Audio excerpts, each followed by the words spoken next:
وہ رات ضامن شاہ نے اکیلے ہی اس کمرے میں گزاری تھی۔ مہرما جو کمرے سے گئی تھی تو پھر واپس وہ نہیں آئی تھی، اور گھر کا کوئی بھی بندہ اس وقت ویسے بھی اس سے بات کرنے کو تیار نہیں تھا۔ رات کو کھانا لے کر زہرہ شاہ آئی تھی۔ بیڈ کے کنارے پر وہ سر جھکائے کسی گہری سوچ میں ڈوبا ہوا تھا۔ زرد روشنی کے حالے میں نیم روشن رخ لیے اس نے کھٹکے پر چہرہ اٹھا کر انہیں دیکھا جو ٹرے ہاتھ میں تھامے آگے بڑھی تھی، اور پھر کمرے کی لائٹس انہوں نے ہاتھ بڑھا کر روشن کر دی تھی۔ وہ اپنی جگہ سے اٹھا، بنا کچھ کہے انہوں نے کھانا سامنے ٹیبل پر رکھا اور جانے کے لیے پلٹی۔ جب وہ تڑپ کر آگے ہوتا پیچھے سے ان کی گردن کے گرد اپنے بازو دراز کرتا انہیں اپنے ساتھ لگا گیا تھا۔ آپ تو میرے ساتھ ایسا مت کریں، بچوں کے لیے تو ماؤں کے دل تو بڑے نرم ہوتے ہیں نا امی۔ ان کے کندھے پر اپنی ٹھوڑی ٹکائے وہ آہستہ آواز میں کہہ رہا تھا۔ صحیح کہہ رہے تم ضامن، ماؤں کے دل بچوں کی تکلیف پر فوراً نرم پڑ جاتے ہیں۔ مہرما بھی تو میری بچی ہے ضامن، اس کی تکلیف پر بھی دل خون کے آنسو ہی روتا ہے۔ تم نے بہت زیادتی کر دی اس معصوم کے ساتھ۔ ان کے انداز میں کسی بھی طرح کی نرمی کا شائبہ تک نہ تھا۔ اس کا بازو ہٹاتے ہوئے اس کی طرف مڑی جو اب سیدھا ہو کر ہاتھ نیچے گرائے کھڑا تھا۔ مہرما کے ساتھ کوئی زیادتی نہیں ہو امی، میں نے پوری کوشش کی ہے کہ اس کے ساتھ کوئی نا انصافی نہ ہو۔ دنیا میں بہت سے لوگ 2 شادیاں کرتے ہیں، یہ کوئی گناہ تو نہیں ہے نا امی؟ اس کی برداشت بھی بار بار کی باس پرس سے اب جواب دینے لگی تھی۔ ہاں بالکل صحیح کہہ رہے ہو تم، کرتے ہیں لوگ 2 شادیاں، اور یہ گناہ بھی نہیں، مگر وہ سارے لوگ یہ چھپ چھپا کر نہیں کرتے جیسے تم نے کی ہے۔ اب کی بار وہ تھوڑا غصہ ہو کر بولی تو ضامن چپ کر گیا تھا۔ وہ چاہے جو بھی کہلاتا، اس وقت سبھی لوگ اس کے خلاف تھے۔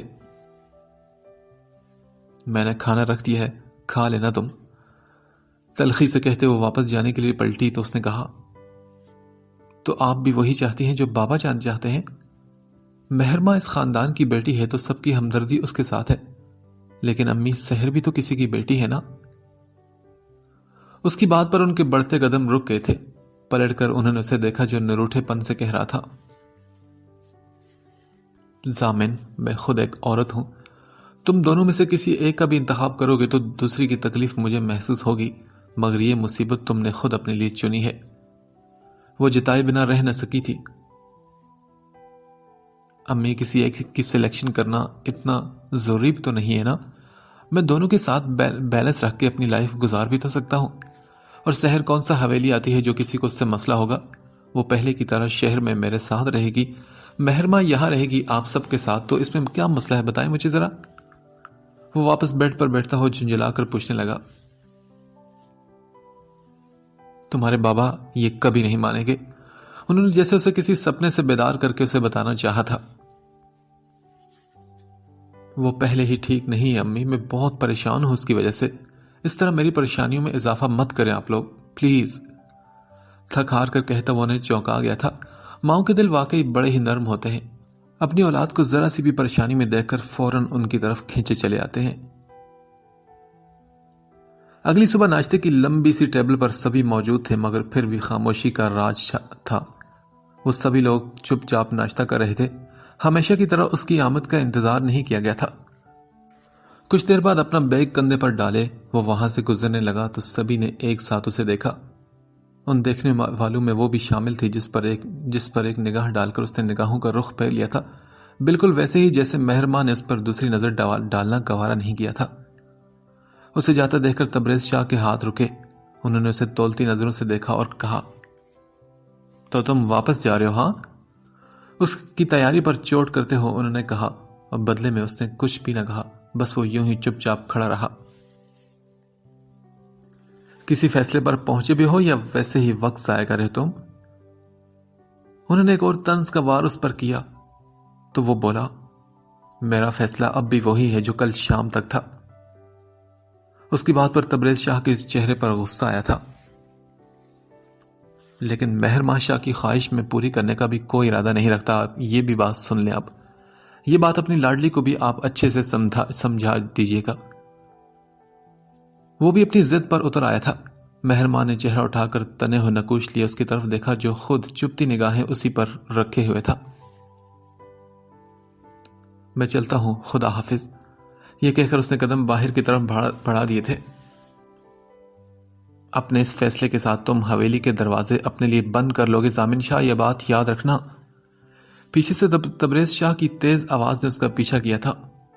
جواب میں اس نے کہا، مجھے منظور ہے سب کچھ۔ یہ کہہ کر وہ رکا نہیں۔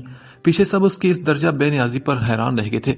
خود تبریز شاہ کو بھی شاید اسے اس جواب کی امید نہیں تھی۔ ان کے چہرے پر غصے کے ساتھ پریشانی کے بھی آثار نظر آنے لگے تھے۔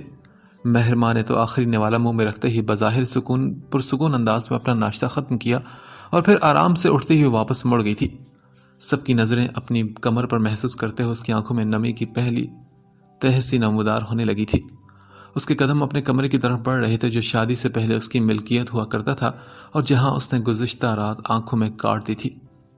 فیصلہ ہو چکا تھا، اسے اب ضامن شاہ کے ساتھ نہیں رہنا تھا۔ وہ جب سے حویلی سے واپس آیا تھا اس کے کسی سوال کا جواب نہیں دے رہا تھا۔ سحر پوچھ کر تھک گئی تھی مگر اس کے منہ سے ایک لفظ تک نہ نکلا تھا، اور بالآخر جب اس نے منہ کھولا تو فقط اتنا کہہ کر اس کا منہ بند کر دیا، وہاں کیا ہوا اور کیا نہیں یہ میرا مسئلہ ہے سحر۔ کیا میں تمہیں یاد دلاؤں کہ تمہیں نے کہا تھا کہ تم حویلی کے معاملات سے ہمیشہ دور ہوگی؟ اس لیے بہتر ہے کہ تم اب بھی سب سے دور ہو۔ میرے لیے اس وقت تمہاری ہیلتھ سب سے امپورٹنٹ ہے، اس لیے سحر ضامن اپنا خیال رکھو اور خود کو ٹینشن سے دور رکھ کر میرے لیے کچھ تو آسانی کا سامان کرو۔ اتنے خوبصورت جواب کے بعد اس کی ہمت نہیں پڑی تھی کہ وہ دوبارہ اس سے کوئی سوال پوچھتی۔ اگلے کچھ دن تک وہ بالکل نارمل ہو چکا تھا۔ اس کے لیے فکر مند سا وہ جیسے باقی ہر بات کو بھول چکا تھا۔ حویلی سے اس کا رابطہ بالکل کٹ چکا تھا، نہ وہاں سے کسی نے اس سے کانٹیکٹ کرنے کی کوشش کی اور نہ ہی ضامن نے یہ زحمت گوارا کی۔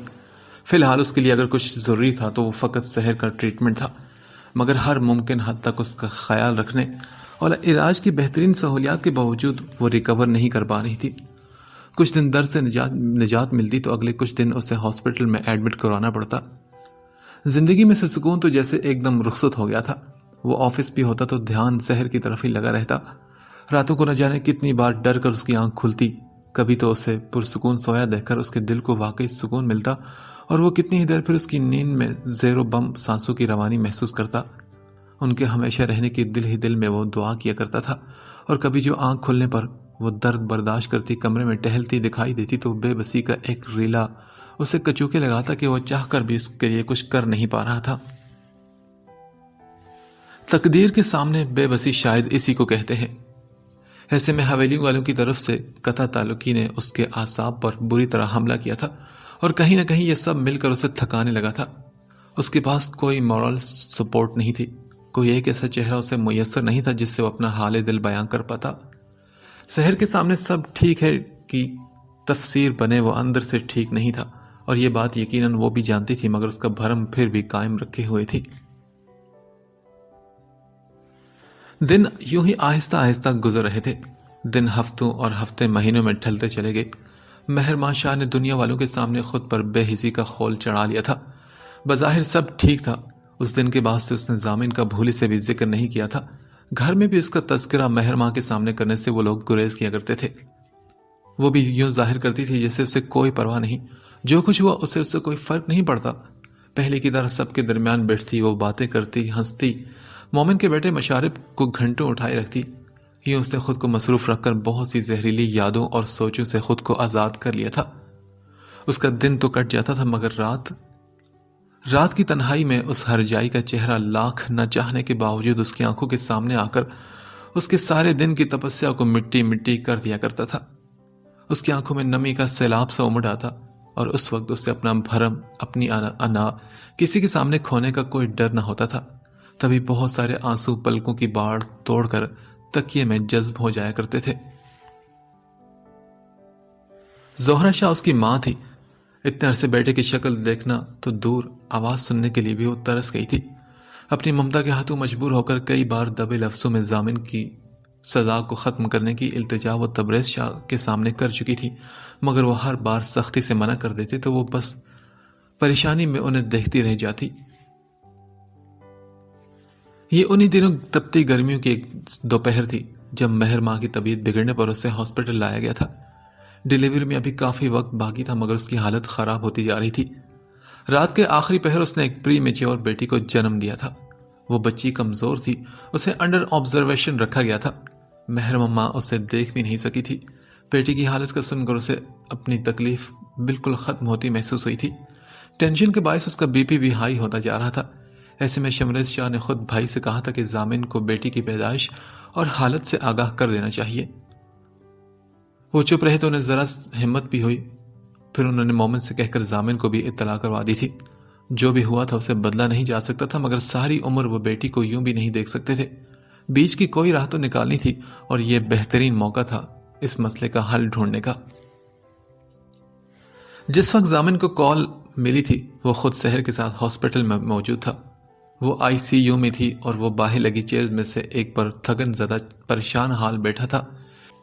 ایسے میں اس نئی خبر پر اسے سمجھ نہیں آ رہی تھی کہ وہ کیسا ریئیکٹ کرے۔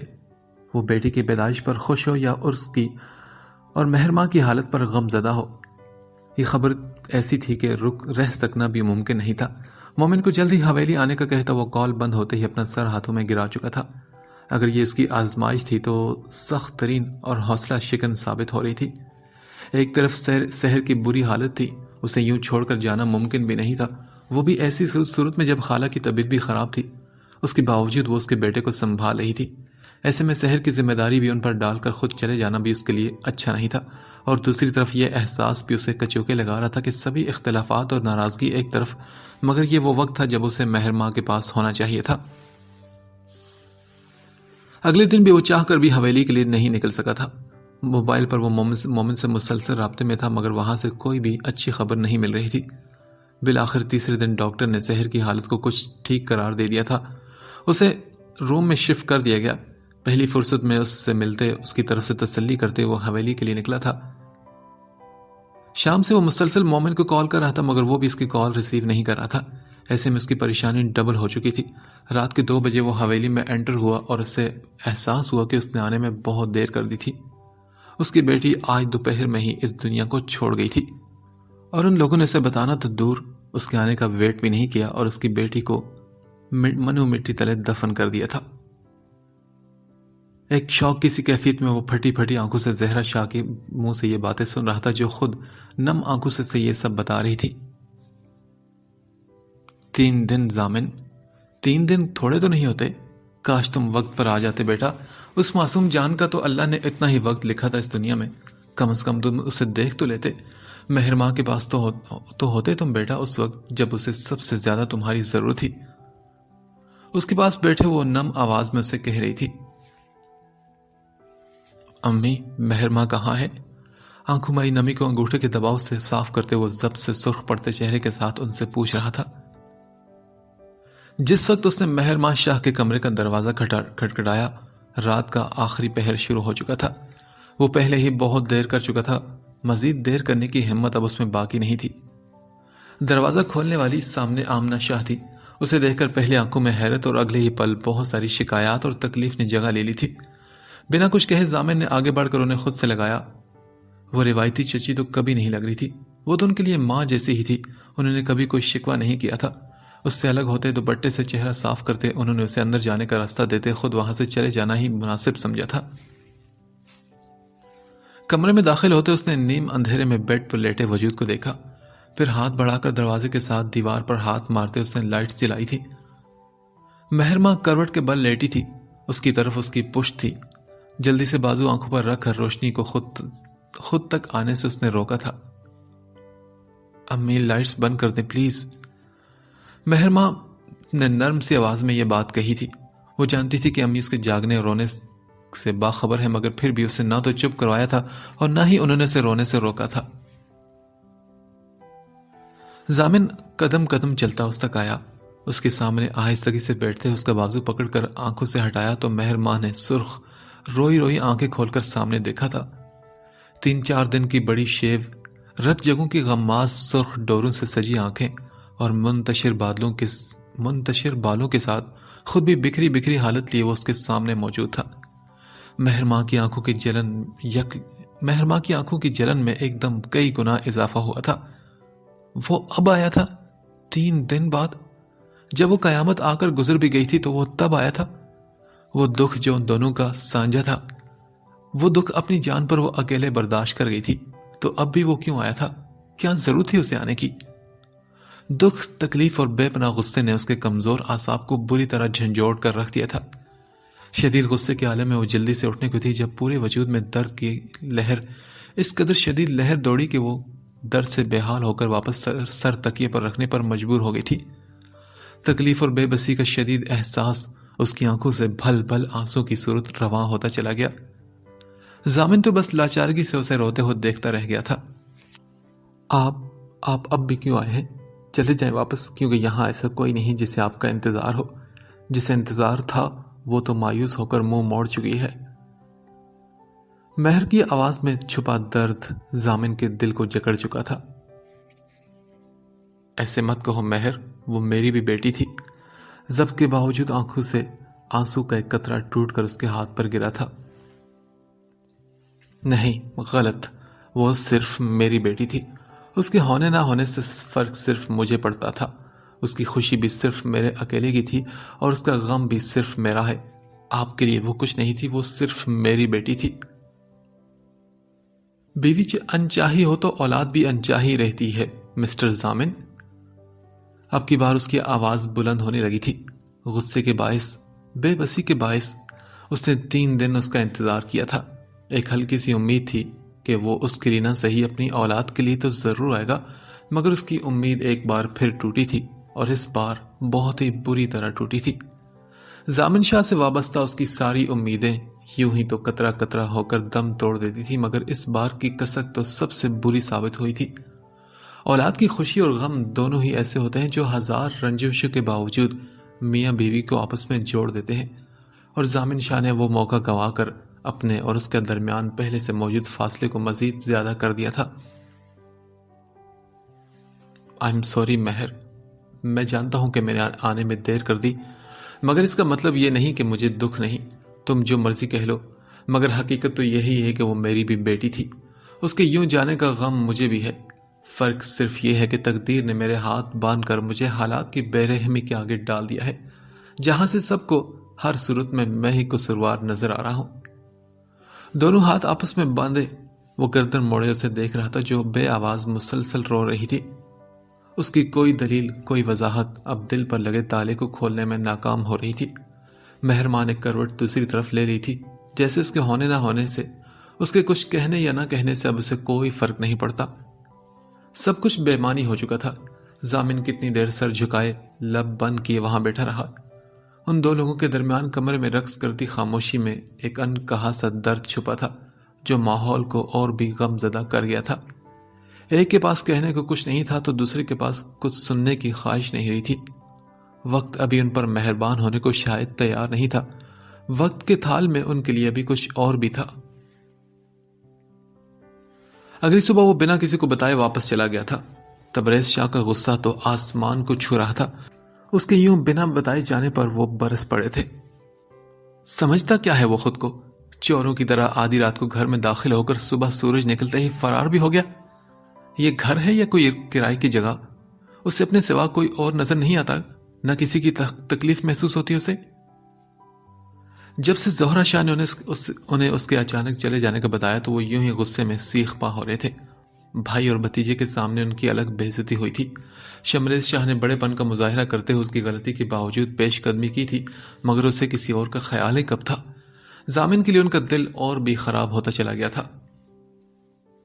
اس رات اس نے مومن کے نمبر پر کال کر کے زہرہ شاہ سے بات کرنے کی خواہش ظاہر کی۔ مومن نے پہلے تو اسے کھری کھری باتیں سنائی، پھر اس کی آواز سے اس کے ٹھیک نہ ہونے کا احساس کرتے ہوئے اس نے نہ چاہتے ہوئے بھی موبائل جا کر امی کے ہاتھ میں دیا۔ ضامن، یہ کیا حرکت کی ہے تم نے بیٹا؟ تمہارے ابو تو اتنے سخت ناراض ہیں تم سے، یوں بے دم بتائے تم کیوں چلے گئے تھے؟ موبائل کان سے لگاتے ہوئے بے ساختہ بول پڑی تو اس نے کہا، امی میری بات سنیں، سحر کی طبیعت ٹھیک نہیں۔ اس نے فقط اتنا ہی کہا تھا اور زہرہ شاہ چپ کر گئی تھی۔ سارے گلے شکوے دم توڑ گئے تھے۔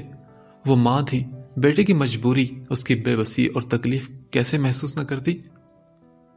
رات وہ مہر ماں کے کمرے سے نکلا ہی تھا جب ڈاکٹر کی کال اسے آئی تھی۔ سحر کی حالت پھر سے بگڑ گئی تھی اور اسے فوری طور پر بلایا جا رہا تھا۔ وہ بنا کسی کو بتائے الٹے قدموں واپس بھاگا تھا۔ جب وہ ہاسپٹل پہنچا تو اسے ICU میں رکھا گیا تھا۔ ڈاکٹر کسی صورت اسے ملنے کی اجازت اسے نہیں دے رہے تھے۔ اس کے بے پناہ اصرار پر بالآخر اسے کچھ دیر کے لیے اجازت دی گئی تھی۔ سیفٹی کٹ پہنے جب وہ کمرے میں داخل ہوا تو سحر کا کمزور وجود کئی مشینوں اور نالیوں میں جکڑا ہوا تھا۔ ضامن نے ڈبڈبائی آنکھوں کے ساتھ اپنا کامتا ہوا ہاتھ اس کے ٹھنڈے ماتھے پر رکھا تو سحر نے بھی آنکھیں کھول لی تھی، صرف چند لمحوں کے لیے، مگر اس کے بعد اس کے لب بھی خاموش ہو چکے تھے۔ پھر اس کے سامنے اس نے آنکھیں بند کر لی تھی۔ امی وہ کومے میں چلی گئی ہے، آپ اس کے لیے دعا کریں نا کہ وہ ٹھیک ہو جائے۔ آپ میرے لیے دعا کریں امی کہ اللہ میری مشکلات میں آسانی لے آئے، میں بہت اکیلا محسوس کر رہا ہوں۔ وہ شاید بات کرتے ہوئے رو بھی رہا تھا۔ کمزور سی نڈھال آواز نے زہرہ شاہ کے دل کو جیسے کسی نے مٹھی میں لے کر بھیج ڈالا تھا۔ ان کا لاڈلا بیٹا اس وقت مشکل میں وہاں اکیلا تھا اور وہ ڈٹ گئی تھی۔ ان کی ضد کے آگے ہار مانتے ہوئے تبریز شاہ نے انہیں جانے کی اجازت دے دی تھی۔ وہ مومن کے ساتھ صبح سویرے ہی شہر کے لیے روانہ ہوئی تھی۔ شام تک وہ ضامن کے ساتھ ہاسپٹل کے کوریڈور میں بیٹھی ہوئی تھی۔ سحر کو ملنے کی اجازت نہیں تھی۔ اپنے پوتے کو بھی پہلی بار انہوں نے ہاسپٹل میں دیکھا تھا، اور پھر 3 دن تک زندگی اور موت کی جنگ لڑتے ہوئے بالآخر سحر کا وجود ہار مان چکا تھا۔ ضامن کو تو اس کی موت پر چپ لگ گئی تھی۔ اس نے آخری بار اسی کا چہرہ دیکھا تھا اور پھر آنکھیں نہیں کھولی تھی۔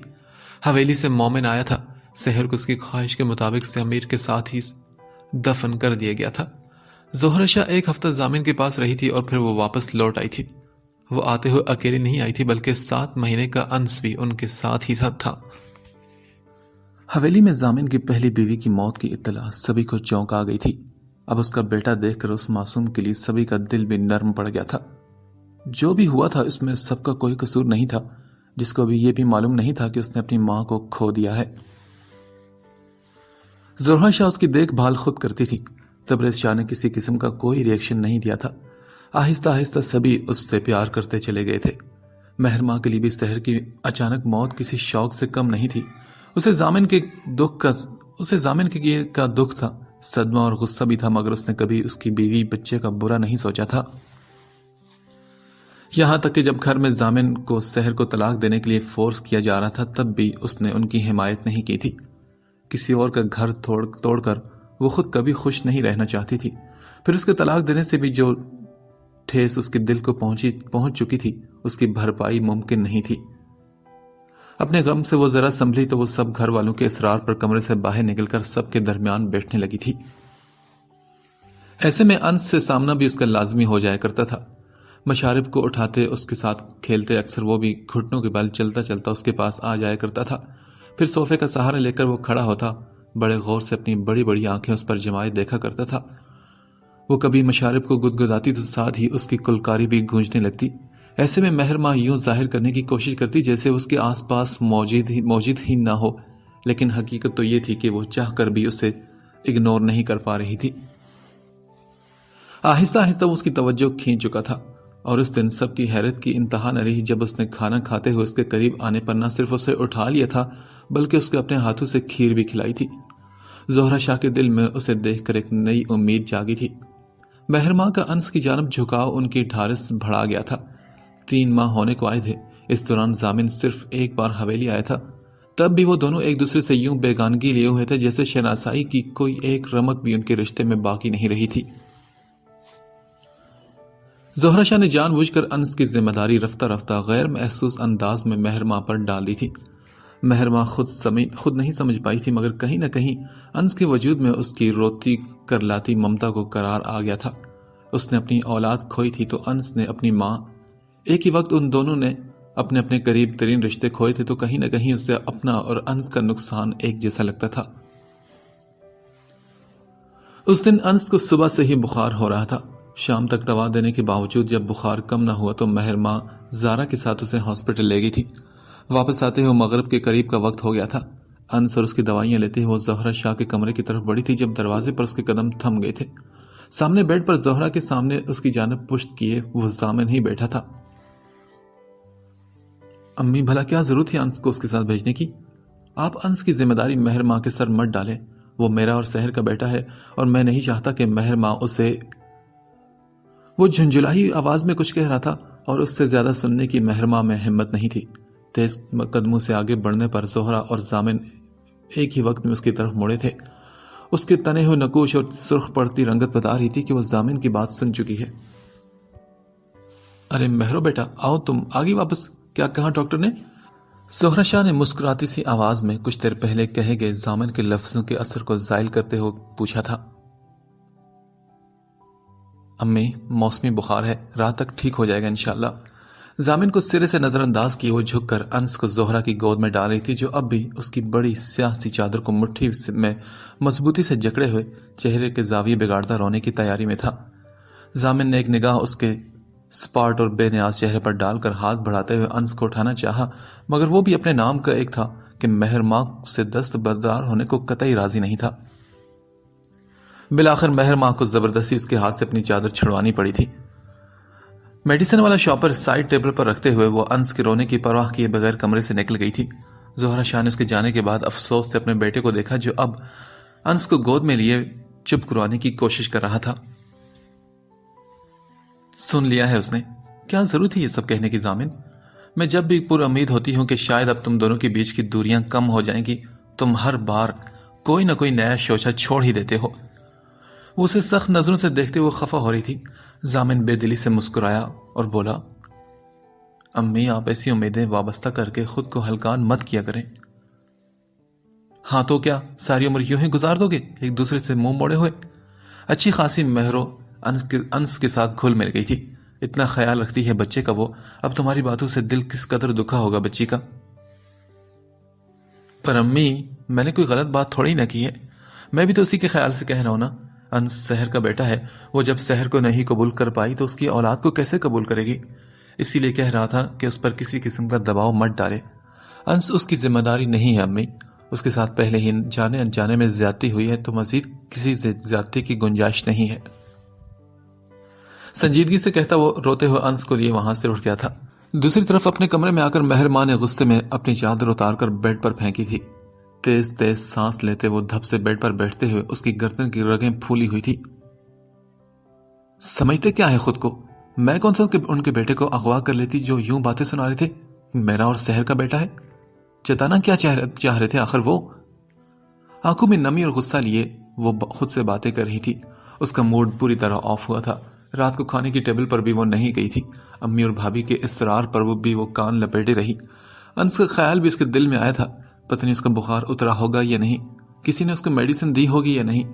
پھر شام کا واقعہ یاد آنے پر اس نے دل پر پتھر رکھ لیا تھا۔ مجھے کیا ضرورت ہے ہلکان ہونے کی؟ باپ آیا تو خود سنبھالے گا اپنے بیٹے کو، ویسے بھی وہ میرا لگتا ہی کیا ہے جو میں اس کی فکر کرتی پھروں؟ سر جھٹک کر نفرت سے سوچتی وہ دل کی بے چینی پر شاید خود کو سمجھا رہی تھی۔ امی اس کے لیے کھانا کمرے میں لے آئی تھی۔ دل تو اس کا نہیں چاہ رہا تھا، مگر پھر بھی ان کے کہنے پر اس نے چند نوالے کھا لیے تھے۔ مہرو بیٹا ایسا کب تک چلے گا بتاؤ مجھے؟ وہ واش روم سے ہاتھ دھو کر واپس آئی تو توقع کے برعکس امی ابھی تک وہیں موجود تھی۔ ان کے سوال میں چھپی بات کو اچھے سے جان کر وہ پھر بھی انجان بن گئی تھی۔ بیٹا میں تمہاری اور ضامن کی بات کر رہی ہوں۔ اب تو سال ہونے کو آیا ہے تم دونوں کی اس ناراضگی کو چلتے بیٹا، گھر میں اس طرح تو نہیں بسا کرتے، تھوڑی لچک تو عورت کو دکھانی ہی پڑتی ہے، اور اب تو وہ وجہ بھی نہیں رہی جو تم دونوں کے دوری کے باعث بنی تھی۔ اس کا ہاتھ پکڑ کر پاس بٹھاتے ہوئے اسے سمجھا رہی تھی۔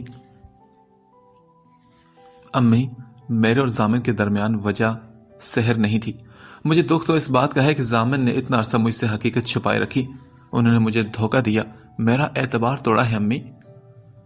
پہلی بار وہ کھل کر بات کر رہی تھی۔ آمنہ شاہ کو ذرا سا سکون ملا اور وہ بولی، دیکھو بیٹا، مرد غلطی کر جاتا ہے، لیکن عورت اگر ہر بات پر اس کی پکڑ کرے تو پھر اس طرح گھر بستے نہیں بلکہ ٹوٹ جاتے ہیں۔ اچھا، اور میرا جو دل ٹوٹا ہے امی، اس کا کیا؟ آنکھوں میں شکایت لی وہ فوراً بول اٹھی تھی۔ بیٹا دل ٹوٹے نظر نہیں آتے، مگر ٹوٹے ہوئے گھر بہت جلد نظروں میں آ جاتے ہیں۔ لوگ طرح طرح کی باتیں بناتے ہیں، سن لوگی وہ سب۔ جس مہرو کو میں جانتی ہوں وہ تو بچپن میں چوٹ لگنے پر بھی سب کے سامنے رویا نہیں کرتی تھی کہ بعد میں کوئی اس کے رونے کا مذاق نہ اڑائے۔ اور مذاق تو بیٹا لوگ گھر ٹوٹنے کا بھی بنا لیتے ہیں، پیٹھ پیچھے سرگوشیاں کرتے ہیں، باتیں کرتے ہیں، اور پھر دونوں میں سے ایک کو ظالم اور ایک کو مظلوم قرار دیا جاتا ہے۔ مجھے تم بہت پیاری ہو مہرو، مجھے ہے کیا، حویلی کے ہر فرد کو تم عزیز ہو. دیکھا نا تم نے، بھائی صاحب نے تمہارے لیے اپنے بیٹے تک سے منہ موڑ لیا ہے. مگر بیٹا ضامن بھی تو اپنا ہی بچہ ہے نا. اس کی پریشانی، اس کی تکلیف بھی تو ہمیں تکلیف دیتی ہے.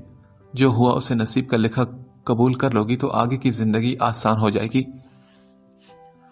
اور ویسے بھی جب تم انس کو قبول کر سکتی ہو تو ضامن کو کیوں نہیں؟ امی، انس میرا قصوروار نہیں مگر ضامن ہے. آپ پلیز مجھے صرف فورس مت کریں. میں اپنی زندگی کا فیصلہ پورے دل کے ساتھ کرنا چاہتی ہوں اور دل ابھی بھی راضی نہیں، تو میں کیا کروں؟ مجھے ابھی وقت چاہیے. شاید وقت کے ساتھ ساتھ دل بھی بہل جائے. سر جھکائے ہاتھوں کی لکیریں کھوجتی وہ مدھم آواز میں بول رہی تھی.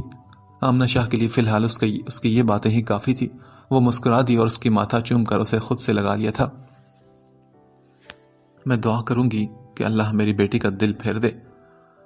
وہ پورے دل سے اس کے لیے دعا کر رہی تھی جبکہ ان کے ساتھ لگی مہر ماں کے ہونٹوں پر چپ کا تالا لگ گیا تھا. رات کا نہ جانے وہ کون سا پہر تھا جب دروازے پر ہلکی سی دستک دی گئی. مہر ماں کی کچھ دیر پہلے ہی آنکھ لگی تھی. کچھ کچی نیند میں ہلکی سی دستک پر وہ فوراً ہڑبڑا کر اٹھی تھی. سوئے ہوئے دماغ نے پہلو میں لیٹے انس کو تلاشنا چاہا. پھر اس کی حصیں بیدار ہوئی تو وہ بے دلی سے دوپٹہ لپیٹتی اٹھ کر کپڑوں کی سلوٹیں جھاڑتی دروازے کی طرف بڑھی تھی. غیر متوقع طور پر سامنے ضامن شاہ کھڑا تھا. اس کے بازو میں انس تھا جو بری طرح رو رہا تھا اور اسے دیکھتے ہی باہیں کھولے اس کی طرف لپکا تھا. مہر ماں نے ہاتھ آگے بڑھا کر اسے لینا چاہا مگر پھر اگلے ہی لمحے ہاتھ واپس پیچھے کرتے وہ سوالی نظروں سے ضامن شاہ کو دیکھنے لگی جو خود بکھرے بالوں کے ساتھ آنکھوں میں نیند لیے کھڑا تھا. انس بہت زیادہ رو رہا ہے. اس کے دیکھنے پر کھسیا کر جیسے اس نے اطلاع دی تھی. تو میں کیا کروں؟ خود کو پرسکون ظاہر کرتے مہر ماں نے ٹھنڈے ٹھار لہجے میں جواب دیا تو ضامن گڑبڑا کر رہ گیا. وہ امی بتا رہی تھی کہ اسے تمہارے پاس سونے کی عادت ہو گئی ہے، شاید اسی لیے مجھے تنگ کر رہا ہے. اس نے صاف بات کرتے ہوئے کا سارا ملبہ زہرہ شاہ پر ڈالنا چاہا تھا. سو عادت بدلے نا آپ اس کی. بچہ ہے، 2-3 دن روئے گا پھر ٹھیک ہو جائے گا. ویسے بھی اس کے باپ کو پسند نہیں کہ یہ میرے پاس رہے. اس پر طنز کرتے ہوئے ایک چپتی نظر اس پر ڈال کر وہ دروازہ بند کرنے لگی جب پر ہونٹوں پر رینگتی مسکراہٹ کے ساتھ ضامن نے ایک ہاتھ بڑھا کر دروازہ بند کرنے کی اس کی کوشش ناکام بنا دی. وہ اس کی باتوں کا غلط مطلب لیے ہوئی تھی اور اس کی ناراضگی بتا رہی تھی کہ وہ انس سے صحیح معنوں میں اٹیچ ہو چکی ہے. دیکھو مہر ماں، یہ اپنے باپ جتنا صبر کرنے والا نہیں جو عادتیں اتنی جلدی بدل لے گا. تمہیں غصہ مجھ پر ہے نا تو سزا اس معصوم کو تو مت دو. ویسے بھی میرے کہنے کا مطلب وہ نہیں تھا. اس کی بات ابھی مکمل بھی نہیں ہوتی کہ مہر ماں نے اس کے بازو میں سے انس کو اٹھا لیا اور وہ بھی جو اتنی دیر سے بھونپوں کی طرح بجے جا رہا تھا فوری طور پر چپ ہو گیا. ضامن نے بھی حیرت سے اس 1.5 فٹ کے بچے کو دیکھا جو پچھلے 2 گھنٹے سے اس کی ناک میں دم کیے ہوئے تھا. پھر مہر ماں نے دروازہ بند کرنا چاہا. اس بار بھی ضامن نے اس کی چلنی نہیں دی تو وہ تپ کر اس کی طرف دیکھنے لگی. اب کیا ہے، جائیں آپ یہاں سے. کیا میں اندر آ سکتا ہوں؟ مجھے تم سے کچھ بات کرنی ہے. دروازے کی فریم سے کندھا ٹیکتے ہوئے وہ گہری نظریں اس پر جمائے ہوئے پوچھنے لگا. نہیں، آپ اندر نہیں آ سکتے. اس نے جھٹ سے جواب دیا تو ضامن نے مایوسی کے انداز میں ہونٹوں کو او کی شکل میں سکیڑا تھا. لیکن کیوں؟ آدھی رات کو یوں کمرے کے باہر کھڑا وہ اس سے بحث کر رہا تھا اور اسے اس میں کوئی مسئلہ بھی نہیں ہو رہا تھا مگر مہر ماں کو اب غصہ آنے لگا تھا. اس لیے کہ یہ کمرہ میرا ہے اور آپ اندر نہیں آ سکتے. وہ اس سے اب شدید چڑھ کر بولی تھی. آخر وہ چاہتا کیا تھا؟ انس کو دینے آیا تھا تو وہ لے چکی تھی، اب وہ جا کیوں نہیں رہا تھا؟ اوکے صحیح بات ہے، یہ تو واقعی تمہارا کمرہ ہے. تو پھر ایسا کرتے ہیں کہ ہمارے کمرے میں چلتے ہیں اور وہاں پر بات کر لیتے ہیں. اس نے دوستانہ لہجے میں مہر ماں کو آفر کی مگر دوسری طرف مہر ماں کو پتنگے لگے تھے. بالکل بھی نہیں، وہ صرف آپ کا کمرہ ہے. اس کی بات پر ضامن شاہ کے ماتھے پر شکنوں کا جال سا بنتا چلا گیا تھا. سٹاپ اٹ مہرو، تم میرے کمرے میں نہیں آ سکتی، میں تمہارے کمرے میں نہیں آ سکتا، تو بات کیسے ہوگی یار؟ ہاں.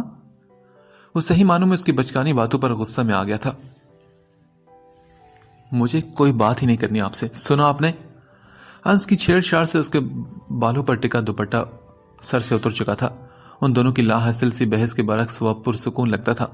ضامن نے ایک بھرپور نگاہ اس کے اوپر کی جو ایک ہاتھ میں انس کو تھامے دوسرے ہاتھ سے مضبوطی سے دروازے کو جکڑے کھڑی تھی. اگلی ہی لمحے وہ ایک ہاتھ سے اسے سائڈ پر کرتا، دوسرے سے دروازہ پورا دھکیل کر اندر نہ صرف داخل ہو چکا تھا بلکہ کھٹ سے دروازہ بند بھی کر چکا تھا۔ مہر ماں اس اچانک آفت پر جھٹکا کھا کر سنبھلی تھی۔ ضامن نے اسے کندھے سے تھام لیا تھا، ورنہ وہ یا تو خود گرتی یا انس کو گرا دیتی۔ اب وہ دونوں بازو سینے پر باندھے فاتحانہ مسکراہٹ کے ساتھ اس کا ہونک چہرہ دیکھ رہا تھا۔ چہرے کے ریئیکشن ایسے تھے جیسے اپنی اس چالاکی کو اس نے خود بہت انجوائے کیا ہو۔ مہر ماں کچھ پل کے لیے جب اس صورتحال سے واقف ہوئی تو اس کے چہرے پر غصے کی لالی پھیلتی چلی گئی۔ یہ کیا حرکت کی آپ نے؟ اگر میں اور انس گر جاتے تو؟ وہ ہلکی آواز میں اس پر چلا کر بولی تو وہ جواب میں بڑے دل سے مسکرایا۔ ایسے کیسے گر جاتی؟ میں گرنے دیتا تب نا؟ پورے وسوخ سے کہتے ہوئے انس کے گال پر اس نے ہلکے سے چٹکی کاٹی تھی۔ بس آپ جائیں یہاں سے ابھی کے ابھی، میں کہہ رہی ہوں نا آپ سے۔ اس کو خونخوار نظروں سے گھورتے ہوئے اس کا لہجہ ہر رعایت سے مبرہ تھا۔ دیکھو اب تم زیادتی کر رہی ہو۔ کمرے میں آئے مہمان سے کوئی یوں بدسلوکی سے پیش آتا ہے کیا؟ بیڈ مینرز مہر ماں ضامن۔ ایک نظر اس کے کمرے پر ڈالتے ہوئے آگے بڑھ گیا تھا۔ آپ کے لیول تک تو میں پھر بھی نہیں پہنچ سکتی۔ آپ تو زندگی میں داخل ہو کر بدسلوکی پر اتر آئے ہیں۔ میری بدسلوکی تو صرف اپنے کمرے کی حد تک محدود ہے نا؟ جلے کٹے انداز میں کہتی، سر نفرت سے جھٹکتی وہ انس کو لیے آگے بڑھ کر صوفے پر بیٹھ گئی تھی۔ اب وہ آ گیا تھا تو اپنی بات سنا کر ہی جائے گا، اس لیے مہر ماں نے سوچا کہ وہ اپنی توانائی کیوں خرچ کرے۔ انس کو اب نیند آ رہی تھی اور وہ بار بار اپنا سر اس کے کندھے پر مار رہا تھا۔ اس کا سر چومتے ہوئے وہ اسے گود میں ٹھیک سے لٹا کر تھپکنے لگی تھی۔ ضامن نے کمرے کا جائزہ چھوڑ کر اس کے طنز میں ڈوبے لفظوں کا جائزہ لیا تھا۔ ماننا پڑے گا یار تمہیں، کیا زبانی گولہ باری کرتی ہو؟ ایسی کون سی بدسلوکی کر دی ہے میں نے تم سے؟ میں بھی تو سنو ذرا، بتاؤ مجھے۔ اس کے پاس آ کر بے فکری پن سے بیٹھتے ہوئے معصومیت سے اس سے پوچھ رہا تھا۔ مہرمان نے شکایتی نظروں سے اسے دیکھا تو اس کی ساری شوخی جھاگ کی طرح بیٹھتی چلی گئی۔ کمرے میں کچھ دیر تک گھمبیر خاموشی نے اپنا پڑاؤ ڈالا تھا، پھر کچھ وقفے کے بعد اس کی بھاری اور سنجیدہ آواز گونجی تھی۔ دیکھو میں یہ نہیں کہتا کہ میری غلطی نہیں ہے مہر ماں، مگر اتنا ضرور کہوں گا کہ اتنی بھی بڑی نہیں کہ معاف کرنے کے قابل نہ ہو۔ میں نے غلط کیا تو میں شادی سے پہلے سحر کے بارے میں نہ بتا کر، یہ میری بزدلی تھی یا تقدیر میں ایسا ہونا لکھا تھا، مگر میرا اللہ گواہ ہے کہ میں نے تم دونوں میں انصاف کرنے کی پوری کوشش کی ہے۔ سحر سے میری شادی بالکل اچانک ہوئی تھی، مگر وہ ایک بہت اچھی ساتھی ثابت ہوئی میرے لیے۔ میں جھوٹ نہیں بولوں گا مہر ماں، میری زندگی کا بہت ہی کم مگر بہت ہی خوبصورت وقت گزرا ہے اس کے ساتھ۔ وہ ایسی تھی کہ بہت ہی آسانی سے کسی کی زندگی میں بھی اور دل میں گھر کر لیتی۔ اس کی بے غرضی، تمہارے لیے فکر اور پرواہ مجھے ہمیشہ شرمندہ کرتی تھی۔ وہ ایسی تھی مہر ماں کہ کوئی بھی اسے اپنا ہم سفر بنا کر خود پر رش کرتا۔ ضامن شاہ بول رہا تھا اور مہر ماں چپ چاپ اس کی باتیں سن رہی تھی۔ اتنے عرصے بعد کوئی ایسا ملا تھا جس سے وہ سحر کے بارے میں بات کر رہا تھا۔ کچھ لمحے رک کر اپنی کلائی پر بندی گھڑی کے ساتھ چھیڑ چھاڑ کرتے ہوئے پھر سے بولا، مگر نہیں، وہ خود غرض تھی، تبھی تو اپنی بیماری کا مجھے کبھی نہیں بتایا، اپنی تکلیف میں مجھے کبھی حصہ دار بنانے کا سوچا تک نہیں۔ یہ اس کی خود غرضی ہی تو تھی۔ میری ساری فکریں وہ اپنے اندر سمو لیتی تھی اور خود مجھے اپنی فکروں کی بھنک تک بھی نہ لگنے دیتی۔ وہ سحر کے بارے میں ایک جذب کے عالم میں بول رہا تھا۔ مہر ماں کو اپنے دل میں دوسری عورت کے لیے کوئی حسد محسوس نہیں ہوئی تھی۔ وہاں کچھ بھی نہیں تھا سوائے افسوس کے۔ ہاں، اسے اس کی بیماری کا، اس کے اتنی سی عمر میں یوں دنیا سے چلے جانے کا افسوس تو تھا۔ پتہ ہے مہرو، وہ دنیا کی پہلی عورت ہوگی جو اپنے شوہر کی دوسری شادی کروا کر خوش تھی۔ اسے لگتا تھا کہ میں تمہاری امانت ہوں جسے وہ تمہیں واپس سونپ رہی ہے۔ ضامن ہلکا سا ہنس کر بولا تھا، نم آنکھوں کے ساتھ، اور اس کی بات پر مہر ماں چونکی تھی۔ کیا وہ جھوٹ بول رہا تھا صرف اور صرف اس کا دل رکھنے کے لیے، یا اس کا دل سحر کی طرف سے صاف کرنے کے لیے؟ ایسا تھا بھی تو اس کی بھلا ضرورت ہی کیا تھی؟ اسے تو سحر سے کوئی گلہ نہیں تھا۔ اس کے سارے گلے شکوے تو ضامن سے تھے، مگر اس کے چہرے پر سجی سچائی نے مہر ماں کی سوچ کی راہ کھوٹا کر دی تھی۔ میں تم سے ہمیشہ دل سے شرمندہ ہوں مہر ماں، اپنا سچ چھپانے کے لیے۔ یہی وجہ تھی کہ اکثر میں چڑھ کر تمہیں دکھ پہنچایا کرتا تھا، مگر وہ بالکل غیر ارادی طور پر ہوتا تھا، جس کے بعد مجھے بعد میں افسوس بھی ہوتا تھا۔ کتنی بار میرے دل میں آیا کہ تمہیں سب کچھ سچ سچ بتا دوں، مگر پھر تمہیں کھونے کا خوف میری زبان بند کروا دیتا تھا۔ ہماری زندگی میں بہت کچھ ایسا ہوتا ہے جو ہمارے نزدیک نہیں ہونا چاہیے مہرو، لیکن شاید اسے ہی نصیب کا لکھا کہتے ہیں، انسانی منصوبوں اور خواہشوں کے بالکل الٹ۔ مگر کیا تم وہ سب بھول نہیں سکتی مہرماں؟ جھکے سر اور اٹھی آنکھوں کے ساتھ وہ اسے گردن ترچھی کر کے دیکھ کر پوچھ رہا تھا، جو سر جھکائے آہستہ آہستہ نیند میں جاتے انس کو تھپک رہی تھی۔ کیا بھولنا اتنا ہی آسان ہوتا ہے ضامن؟ مہرو نے بھی سوال کے بدلے سوال کیا تھا۔ انس کی وجہ سے آواز اس نے ہلکی اور دھیمی رکھی تھی۔ بھولنا آسان نہیں، پر مشکل بھی تو نہیں ہوتا، بس دل کی گنجائش کی بات ہے مہرماں۔ دل؟ اگر وہی دل ٹکڑے ٹکڑے ہو چکا ہو تو تم وہ اپنا ٹوٹا دل مجھے دے دو مہرو، میں اسے جوڑ لوں گا۔ فوراً ہی اس کے منہ سے یہ بات نکلی اور مہرماں نے شاکی نگاہوں سے اسے دیکھا۔ نہیں ضامن، مجھے کچھ وقت چاہیے، اتنا کہ میں پھر آپ پر اعتبار کر سکوں۔ ٹوٹا دل کسی کے حوالے کرنا پہلے سے زیادہ خطرناک ہوتا ہے اور شاید مشکل بھی۔ بنا جھجکے اس کی طرف دیکھتے وہ کوئی کھوئی کھوئی سی کہہ رہی تھی۔ ضامن اس کی کیفیت کو سمجھتا تھا، اس کی چوٹ گہری تھی، زخم ٹھیک ہونے میں کچھ وقت تو لگنا تھا، یہی سوچ کر اس نے آہستہ سے سر ہاں میں ہلایا تھا۔ اس کی نگاہیں اس کی سونی پڑی کلائیوں پر ٹک گئی تھی۔ کبھی وہ چوڑیوں کو اپنی کلائی سے جدا نہیں ہونے دیا کرتی تھی، لیکن اب میں انتظار کروں گا اس وقت کا، تم جتنا وقت چاہو تم لے سکتی ہو، مجھے منظور ہے۔ یہ کہہ کر جھک کر اس نے انس کے ماتھے پر پیار کیا، کچھ اس طرح کہ غیر ارادی طور پر اس کا کندھا مہرماں کے بازو سے ٹچ ہوا تھا۔ اس نے تیزی سے اپنا رخ موڑ لیا تھا۔ ضامن سیدھا ہوتا آہستگی سے وہاں سے اٹھ کر باہر نکل گیا۔ اس کے جانے کے بعد مہرماں نے گہری سانس خارج کرتے ہوئے احتیاط سے انس کو اٹھایا۔ بیڈ کی طرف بڑھتے اس کے قدم بوجھل سے تھے، مگر دل پر چھائی اداسی اب پہلے جیسی نہیں تھی۔